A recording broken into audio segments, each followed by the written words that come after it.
New York, États-Unis. 10 janvier 2019. Une nuit froide et sombre. 83 ans après la mort de Nikola Tesla, le 7 janvier 1943. La ville de New York brille de ses innombrables lumières électriques, une ironie du destin, car c'est Tesla qui avait révolutionné complètement le monde de l'électricité et de la transmission d'énergie sans fil. Dans un petit loft modeste situé dans le quartier de Brooklyn, loin des gratte-ciel imposants de Manhattan qui dominent l'horizon, une famille ordinaire vit une vie ordinaire. Dr Richard Summers, un professeur de physique théorique à l'université de New York, vit avec sa femme Elena, une artiste peintre talentueuse qui travaille dans son propre atelier, et son fils adoptif, Marcus, un garçon de seulement 7 ans et 3 mois d'âge. Marcus avait été adopté 3 ans auparavant quand il n'avait que 4 ans. Le garçon venait d'une famille extrêmement dysfonctionnelle et abusive. Ses parents biologiques étaient dépendants des drogues. Son foyer était dangereux et rempli de violence. Marcus avait été secouru par les services de protection de l'enfance et avait été placé dans un orphelinat temporaire. Richard et Elena, qui ne pouvaient pas avoir d'enfants biologiques, avaient vu des photos de Marcus et savaient qu'il avait besoin d'un foyer aimant. Ils avaient immédiatement engagé le processus d'adoption. Et après une année de procédures juridiques longues et compliquées, Marcus était finalement devenu officiellement le fils adoptif de Richard et Elena. Il l'aimait profondément. Il voulait que Marcus ait une vie bien meilleure que celle de ses parents biologiques. Ce jour particulier, le 10 janvier 2019, est un jour comme n'importe quel autre dans la maison de Richard et Elena. Richard avait travaillé à l'université pendant toute la journée. Il avait enseigné 2 cours de physique. Il avait rencontré ses étudiants. Il avait répondu à des emails. Il avait travaillé sur ses recherches. Le travail à l'université est incroyablement exigeant. Richard se sent constamment sous pression pour publier. La pression pour obtenir des subventions de recherche. La pression pour servir la communauté académique. Fréquemment, Richard reste tard à l'université, travaillant dans son bureau, essayant de respecter toutes les exigences conflictuelles. Aujourd'hui avait été l'un de ces jours. Richard entre dans le loft vers 19h30. Il est fatigué. Ses épaules lui font mal. Ses yeux brûlent.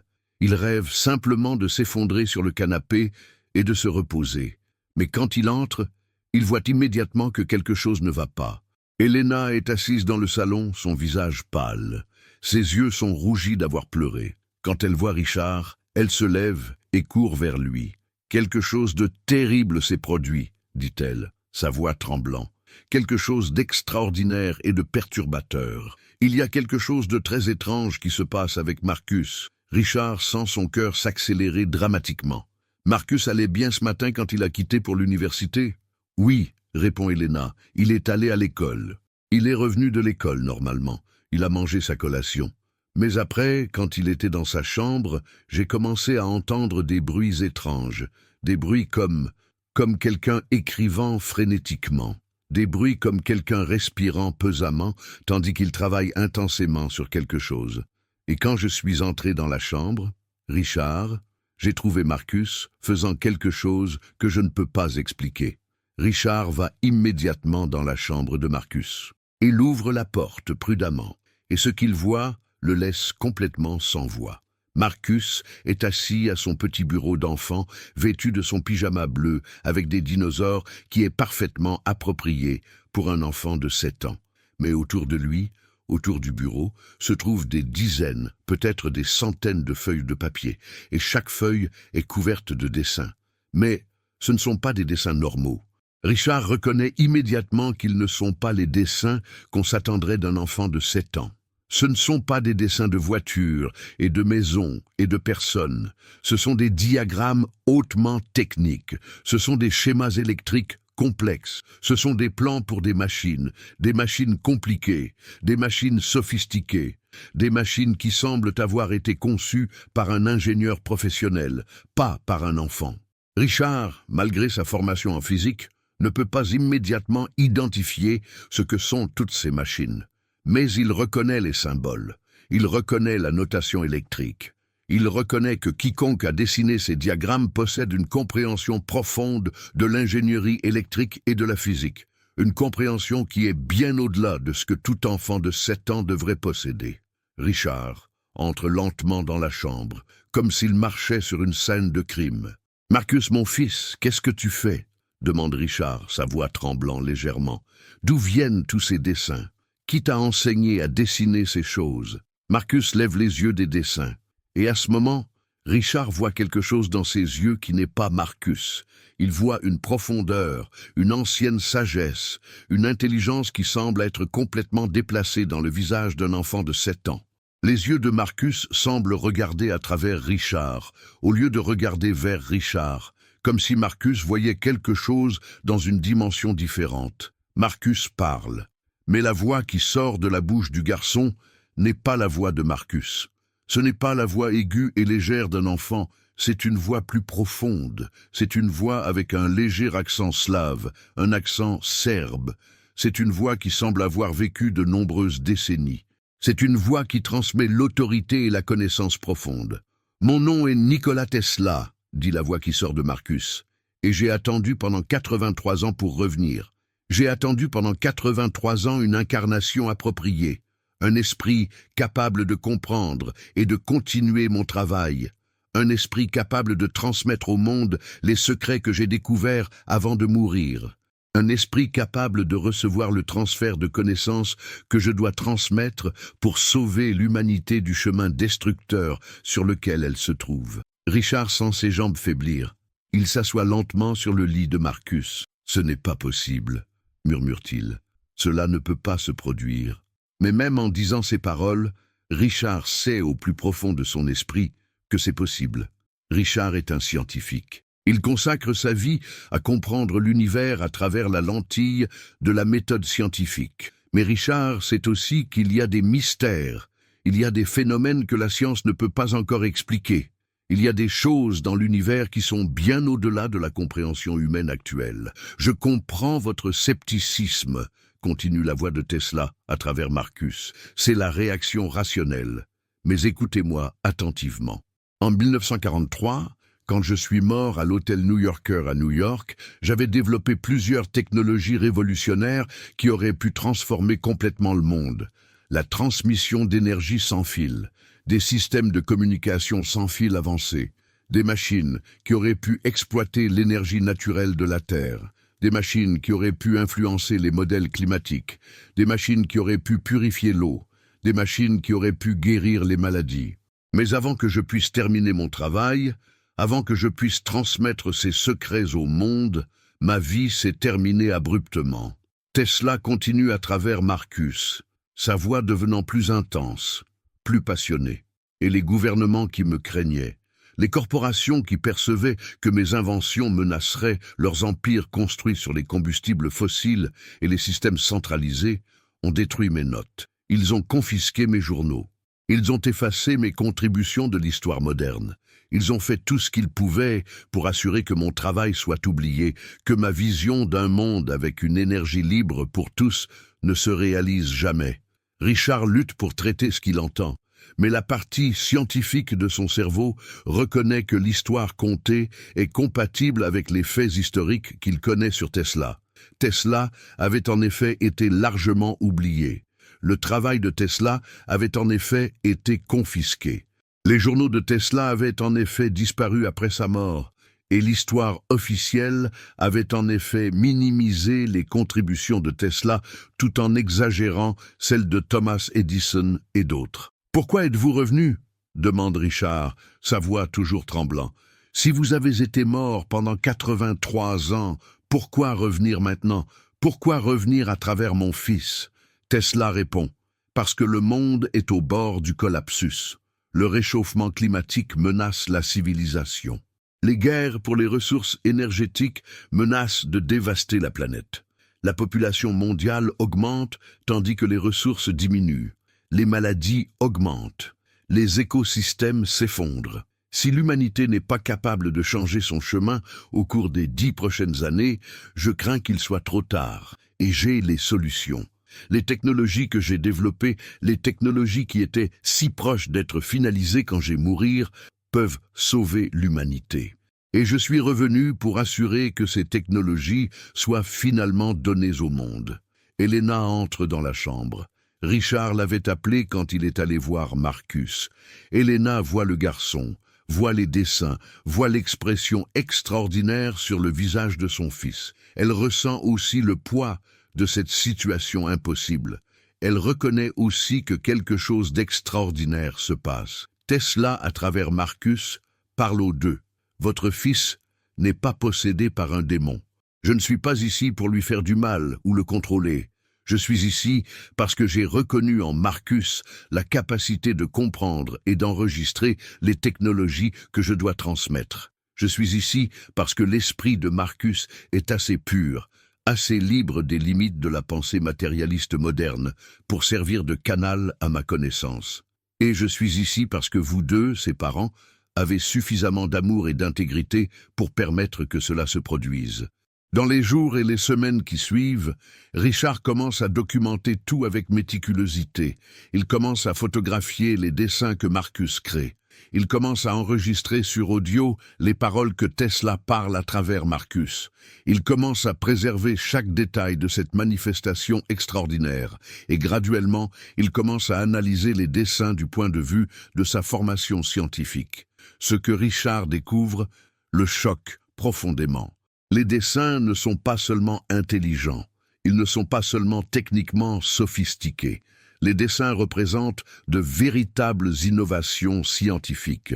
Ils représentent des applications de principes physiques que Richard reconnaît comme correctes, mais qui ont été appliquées de manières extraordinaires et originales. L'un des premiers dessins que Marcus crée s'appelle l'oscillateur Tesla amélioré. C'est une machine capable de générer des oscillations électromagnétiques d'une précision extraordinaire. Selon les notes que Tesla a dictées à travers Marcus, cette machine pourrait être utilisée pour transmettre l'énergie électrique sans fil sur de longues distances. Richard étudie le dessin, Richard étudie les équations. Et Richard commence à croire que Tesla pourrait avoir raison. Cela pourrait fonctionner. Marcus, ou plus précisément Tesla à travers Marcus, crée beaucoup d'autres dessins. Un système de communication quantique mondiale, un système de purification d'eau utilisant des champs électromagnétiques, un système d'influence climatique utilisant la résonance terrestre, un système de transmission d'énergie de longue distance, un système de détection de tremblements de terre, un système de guérison des maladies utilisant des fréquences électromagnétiques spécifiques. Chaque dessin, chaque schéma, chaque plan représente une innovation potentiellement révolutionnaire. Richard commence à se questionner sur la véracité de tout cela. Est-ce que Marcus imagine simplement ces choses? Est-ce que Richard assiste à une manifestation de génie extraordinaire chez l'enfant? Ou est-ce que Tesla a vraiment retourné? Richard ne sait pas comment répondre à ces questions. La science n'a pas de catégorie pour expliquer cela. La science n'a pas de méthodologie pour étudier la réincarnation. Mais ce que Richard sait, c'est que les dessins sont réels. Les dessins existent. Et si les principes dans les dessins sont corrects, alors ils pourraient transformer le monde. Richard contacte Margaret Chen, une ingénieure électrique éminente à l'université Columbia. Richard et Margaret se connaissent depuis des années. Ils discutent fréquemment de recherche. Ils se respectent mutuellement. Richard invite Margaret à sa maison. Il lui montre les dessins. Et il lui raconte l'histoire extraordinaire de Marcus. Margaret est d'abord sceptique. Elle pense que peut-être Richard a perdu la raison. Elle pense que peut-être c'est une fraude élaborée. Mais quand elle examine les dessins en détail, son scepticisme commence à se désintégrer. Les dessins sont techniquement impeccables. Les dessins représentent une compréhension profonde de l'ingénierie électrique qui est au-delà de ce qu'un garçon de 7 ans devrait posséder. Margaret passe des heures à examiner les dessins. Elle vérifie les équations, elle valide les mathématiques. Et graduellement, elle arrive à la même conclusion que Richard. Si ces dessins sont implémentés, ils pourraient révolutionner la civilisation humaine entière. Margaret invite d'autres ingénieurs et scientifiques à examiner les dessins. Un petit groupe de chercheurs se forme, un groupe dédié à vérifier si les principes dans les dessins de Marcus sont valides. Et ensemble, ils commencent à comprendre que Marcus, ou Tesla à travers Marcus, pourrait avoir raison. Les principes sont valides. Les technologies sont possibles. En février 2019, un mois après le début du phénomène, Richard contacte plusieurs grandes universités. Il propose un programme de recherche collaborative. Un programme dans lequel les dessins de Marcus seraient examinés par les meilleurs scientifiques et ingénieurs du monde. Un programme dans lequel les principes seraient testés. Un programme dans lequel les prototypes seraient construits. Plusieurs universités expriment leur intérêt. MIT montre de l'intérêt. Stanford montre de l'intérêt. Caltech montre de l'intérêt. L'université de Cambridge montre de l'intérêt. Des universités à travers l'Europe, l'Asie et d'autres parties du monde montrent de l'intérêt. Et rapidement, un réseau mondial de scientifiques et d'ingénieurs est établi, tous dédiés à comprendre et implémenter les technologies de Tesla à travers Marcus. Ce qui se développe est effectivement le plus grand projet de recherche collaborative de l'histoire. Des scientifiques de centaines d'universités travaillent ensemble. Les gouvernements déploient des ressources significatives au projet. Les corporations technologiques déploient des ressources significatives au projet. Et graduellement, les prototypes commencent à être construits. En mars 2019, le premier prototype est construit. C'est un prototype de l'oscillateur Tesla amélioré. C'est une machine impressionnante, consistant en de multiples bobines électromagnétiques, des générateurs de précision et des systèmes de contrôle sophistiqués. Le prototype est activé et le résultat surprend tout le monde. La machine fonctionne. Elle génère des oscillations électromagnétiques avec une précision extraordinaire. Elle fonctionne exactement comme les dessins de Marcus avaient prédit qu'elle fonctionnerait. Les scientifiques et ingénieurs réunis en laboratoire autour du monde, à travers la vidéoconférence, explosent en célébration. Ils viennent de témoigner de la validation d'un principe scientifique qui avait été oublié pendant 83 ans. C'est seulement le commencement. Dans les mois suivants, d'autres prototypes sont construits. Chacun fonctionne. Chacun valide encore plus les principes que Tesla avait transmis à travers Marcus. Et chacun ouvre la possibilité d'applications pratiques qui pourraient transformer le monde. Le prototype le plus significatif est le système de transmission d'énergie sans fil. C'est un projet massif. Il implique la construction de tours de transmission d'électricité sans fil stratégiquement placés. Il implique le développement de récepteurs d'énergie sans fil qui peuvent être placés sur n'importe quel appareil électrique. Il implique la création d'une infrastructure entièrement nouvelle pour la distribution de l'électricité. Le premier prototype fonctionnel du système de transmission d'énergie sans fil est construit en mai 2019. C'est une tour de transmission immense, construite à l'extérieur de New York. Quand le système est testé pour la première fois, une petite quantité d'énergie est transmise sans fil. Le récepteur distant, situé à quelques kilomètres de distance, reçoit l'énergie. Et une petite lampe s'allume. C'est une scène simple, c'est une petite expérience, mais ses implications sont monumentales. Cela a fonctionné. La transmission d'énergie sans fil est possible. Tesla avait raison. Les mois suivants voient une accélération rapide de l'implémentation. Les gouvernements du monde entier commencent à construire des tours de transmission. Les corporations commencent à développer des récepteurs. Et rapidement, la technologie de transmission d'énergie sans fil commence à être intégrée dans l'infrastructure énergétique existante. Les implications pratiques sont énormes. Les pays qui n'avaient pas d'infrastructure énergétique existante peuvent maintenant recevoir l'énergie wirelessly. Les régions reculées du monde qui avaient été isolées peuvent maintenant être connectées au réseau d'énergie globale.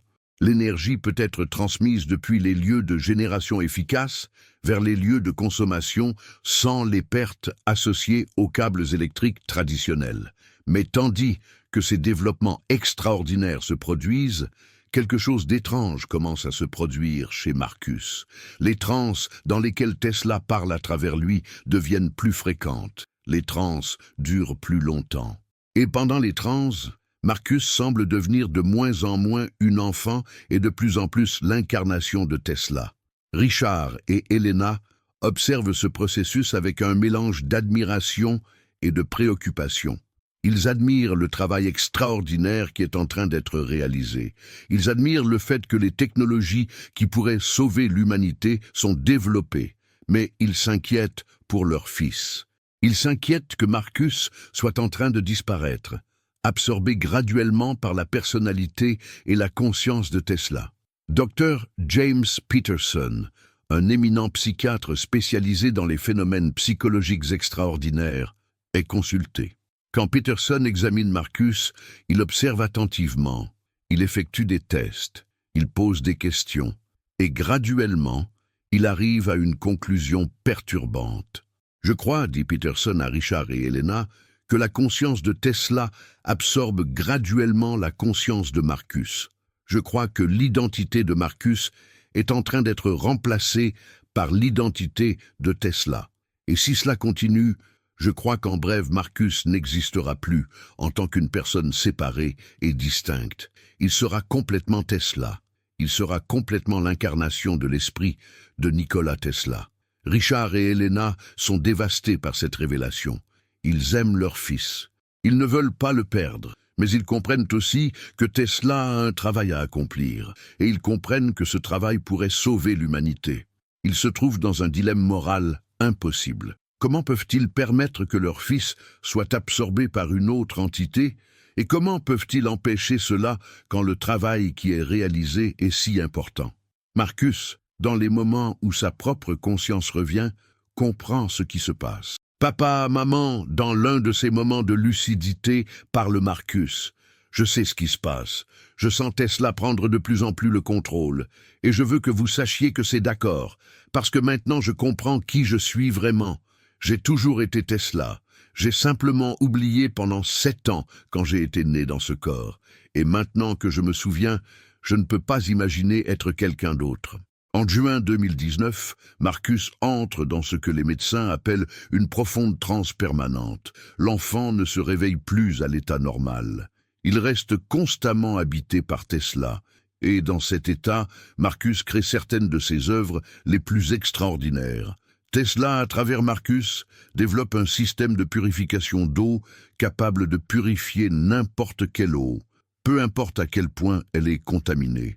Tesla, à travers Marcus, développe un système d'influence climatique capable de stabiliser les modèles climatiques et de combattre le réchauffement climatique global. Tesla, à travers Marcus, développe un système de détection de tremblements de terre capable de prédire les événements sismiques avec une précision extraordinaire. Chacune de ces inventions est révolutionnaire. Chacune d'elles a le potentiel de sauver des millions de vies. Et chacune d'elles est un témoignage au génie extraordinaire de Tesla et à la volonté de Marcus, ou plutôt à l'absence de résistance de Marcus, de servir de canal pour ce génie. En juillet 2019, Tesla, à travers Marcus, donne une conférence publique mondiale. Pour la première fois, l'identité de Marcus, en tant que l'incarnation de Nikola Tesla, est déclarée publiquement de manière officielle. Et quand Tesla parle au monde à travers Marcus, il parle avec la passion d'un homme qui a une mission. Il parle avec la conviction de quelqu'un qui sait que ce qu'il fait pourrait sauver l'humanité. « Je suis Nikola Tesla », déclare Marcus au monde à travers transmission de télévision en direct. « J'ai vécu 86 ans. J'ai lutté contre des obstacles immenses. J'ai créé des technologies révolutionnaires, mais avant que je puisse transmettre complètement mon travail au monde, je suis mort. Et mon travail a été supprimé par ceux qui craignaient que mes technologies ne les rendent obsolètes. Pendant 83 ans, j'ai attendu. J'ai attendu quelque part ou en personne entre les dimensions. J'ai cherché un vase approprié pour transmettre mon travail. Et j'ai trouvé ce vase dans la personne d'un petit garçon appelé Marcus. Tesla continue, sa voix s'élevant avec intensité et passion. Je suis revenu parce que le monde a besoin de mes technologies. Le monde a besoin de la transmission d'énergie sans fil pour que chaque personne sur la planète puisse avoir accès à l'énergie propre et bon marché. Le monde a besoin de la purification de l'eau pour que chaque enfant puisse boire l'eau sécurisée. Le monde a besoin du contrôle climatique pour que nous puissions inverser les dégâts que nous avons causés à notre planète. Le monde a besoin de ces technologies pour survivre, pour prospérer et pour évoluer vers un niveau supérieur de conscience et de réalisation. Et je vais assurer que le monde les reçoit. Les conséquences de cette déclaration publique sont instantanées et mondiales. Les gouvernements convoquent des sessions d'urgence. Les scientifiques réagissent avec un mélange de scepticisme et de fascination. Les corporations réagissent avec peur et intérêt. Et le monde entier commence à prendre au sérieux la possibilité que la réincarnation soit réelle et que Tesla soit vraiment revenu pour sauver l'humanité. Les mois suivants témoignent d'une accélération explosive dans l'implémentation des technologies de Tesla. Les gouvernements travaillent ensemble, les corporations travaillent ensemble. Les nations qui avaient été en conflit mettent de côté leurs différences pour travailler sur des projets collaboratifs pour implémenter les technologies de Tesla. C'est un moment de collaboration humaine mondiale sans précédent. En septembre 2019, le système global de transmission d'énergie sans fil est complété et activé. Des tours de transmission ont été construites stratégiquement à travers le monde. Des récepteurs d'énergie ont été intégrés aux infrastructures nationales. Et quand le système est activé, pour la première fois de l'histoire, chaque personne sur la planète a accès potentiellement à l'énergie électrique bon marché et propre, transmise sans fil de n'importe quel endroit du monde à n'importe quel autre endroit. Les implications sont révolutionnaires. Les pays qui n'avaient jamais eu accès à l'électricité maintenant l'ont. Les régions rurales qui avaient été laissées derrière maintenant sont connectées. Et le monde, pour la première fois, commence à fonctionner comme un système intégré de partage des ressources énergétiques. En octobre 2019, le système global de purification d'eau est implémenté. Les installations de purification d'eau basées sur les technologies de Tesla sont construites dans les régions du monde qui souffrent du manque d'eau potable. Pour la première fois, chaque enfant a accès à l'eau sécurisée à boire. En novembre 2019, le système d'influence climatique est activé. Les tours de stabilisation climatique sont construites en points stratégiques de la planète. Et quand elles sont activées, elles commencent à stabiliser les modèles climatiques, inversant graduellement les effets du réchauffement climatique global. En décembre 2019, un an après le début du phénomène avec Marcus, Tesla, à travers Marcus, demande une chose extraordinaire. Demande que le lieu de son ancien laboratoire à New York, qui avait été détruit des décennies auparavant, soit restauré. Demande que le laboratoire soit reconstruit exactement comme il avait été quand Tesla était vivant. Demande que les archives de Tesla, perdues depuis longtemps ou cachées, soient localisées et rassemblées. Richard, avec l'aide des gouvernements et des corporations, organise ce projet massif. Le bâtiment est restauré, le laboratoire est reconstruit. Et les archives de Tesla, qui avaient été éparpillées, cachées et oubliées pendant des décennies, commencent à être localisées. Les documents qui avaient été maintenus secrets par les gouvernements pendant des décennies sont révélés. Les notes qui avaient été détruites sont retrouvées dans les archives privées des universités. Les brevets qui avaient été oubliés sont découverts. Et quand tous ces documents sont rassemblés et organisés, ils racontent une histoire extraordinaire. Ils racontent l'histoire d'un homme visionnaire qui avait compris comment transmettre l'énergie sans fil. Ils racontent l'histoire d'un homme qui avait envisagé un système de communication mondial.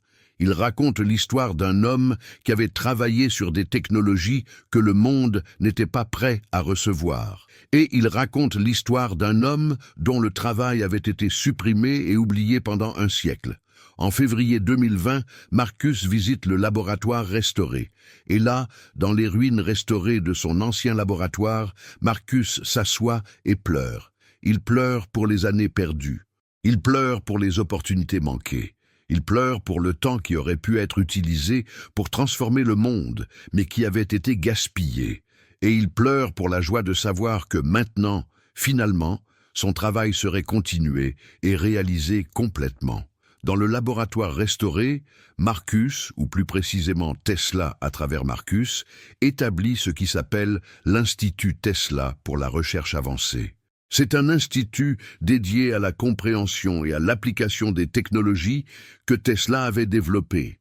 C'est un institut qui attire les meilleurs scientifiques et ingénieurs du monde. C'est un institut qui commence à traduire les visions de Tesla en réalité concrète. En mars 2020, le prototype du système de communication quantique est finalement construit. C'est un projet massif qui avait pris plus d'1 an pour être achevé.